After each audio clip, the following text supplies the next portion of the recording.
Hello කොහොමද ඔයාලට? ඔන්න මම අද ගියේ මාළු බලන්න. බලන්නකො මෙච්චර හුරතල් මාළු ඔයාලා දැකලා තියනවද? හුරතල් නෙවෙයි අනේ මෙයාලා මේ එන්නේ අපි මොනවා හරි කන්න දෙයිද කියලා බලන්න. සමහර විට මෙයාලට කෑම දෙනවා ඇති යන ගොඩක් අය. ඒක නිසා ඒ පුරුද්දට තමයි මෙයාලා මේ ළඟට ඇවිල්ලා අල්ලනකම මුකුත් නොකර ඉන්නේ. හැබැයි හරියම හුරතල්. මම මේ ඇවිල්ලා ඉන්නේ වෝටර් වර්ල්ඩ් එකට.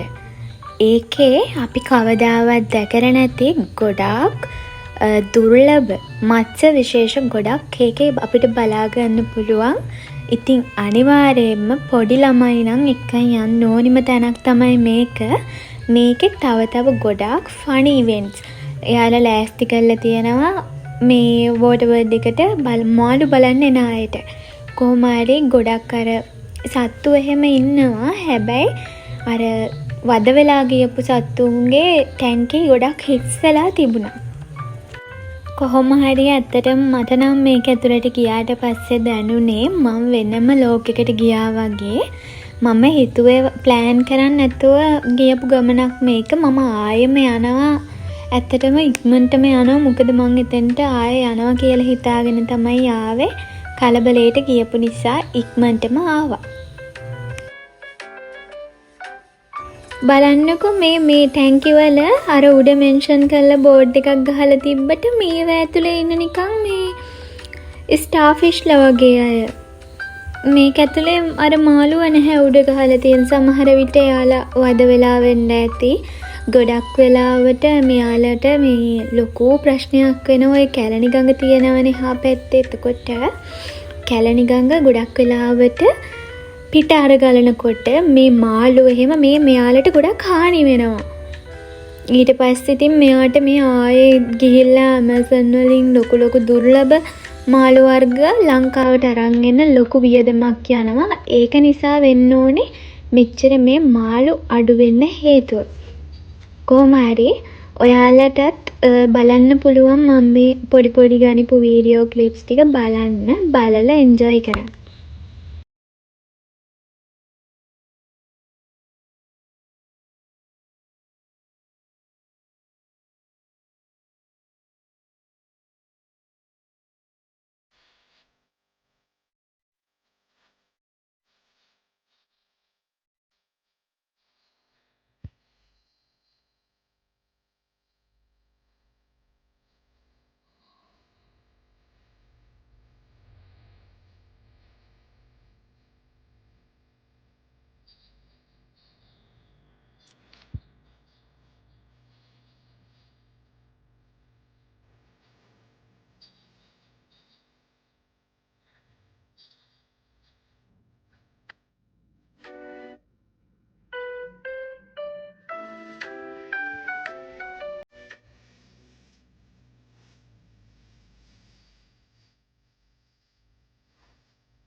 මේ ඉන්නේ මාළුවෙක්. මෙයාට වතුර නැතුව අවුරුදු මං හිතන්නේ අවුරුදු දෙකක් ජීවත් වෙන්න පුළුවන්ලු.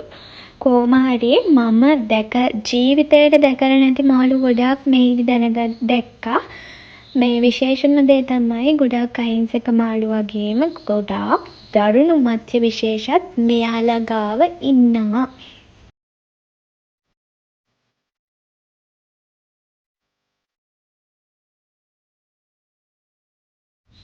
මෙතන නම් මං ගොඩක් කැතයි ගණන් ගන්න එපා.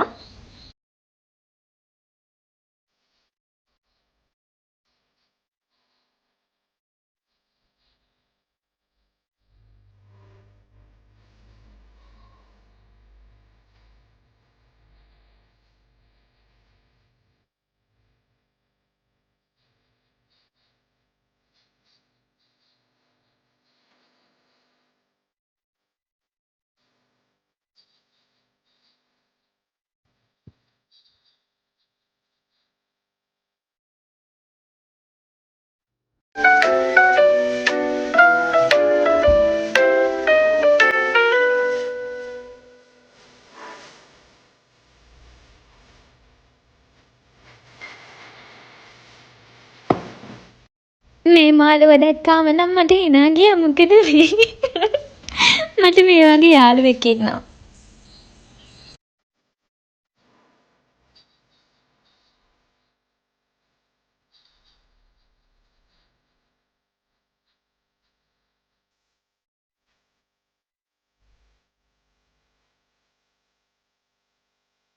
මේ මාළු ටිකක් විතරයි. මීට වඩා ගොඩක් මාළු හිටියා. අපි ඒ ටික ඉක්මනට බලාගෙන ආවා. වැඩිපුරම මම මේ අපේ පොඩි මල්ලිට පෙන්නන්න ඕන නිසාම තමයි වීඩියෝ කරේ. ඒක නිසා මේවා මෙච්චර ලොකු ක්වොලිටි එකට මට වීඩියෝ කරගන්න බැරි වුණා. ඊට පස්සේ මම ගියා මෙන්න මේ පක්ෂී විශේෂ ටික බලන්න. කොහොම හරි මේ මෙයාලා මාර ලස්සනයි අනේ. මෙයාගේ කොණ්ඩේ බලන්න මේ ඔළුව. කොහොම හරි අපි කවදාවත් දැකලා නැති ගොඩාක් දුර්ලභ සත්තු විශේෂ, ඒ වගේම මාළු, ඒ වගේම පක්ෂීන් මෙහි හිටියා. බලන්න ඔයාලා මෙන්න මේ පන්සල දන්නවද කියලා. මේක මානෙල්ලු අත්ත පන්සල. මේක හදලා තියෙන්නේ අර චීන පන්සල් ආරට කියලා තමයි මට හිතෙන්නේ. මොකද මේකේ ගොඩක් තැන්වල චීන අකුරු එහෙම ගහලා තිබ්බා. මේ පන්සල මාර ලස්සනයි. ඔයාට ඔයා වැඩිපුරම කැමති කෙනෙක් එක්ක ඇවිල්ලා නිදහසේ කතා කර කර ඉඳලා යන්න පුළුවන් නිස්කලංක වටපිටාවක් තියෙන තැනක් තමයි මේක.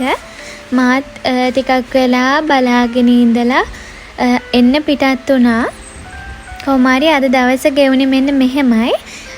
මගේ බ්ලොග් එක මෙතනින් ඉවරයි. ගොඩාක් ස්තුතියි මාත් එක්ක එකතු වෙලා ඉඳපු ඔයාලට.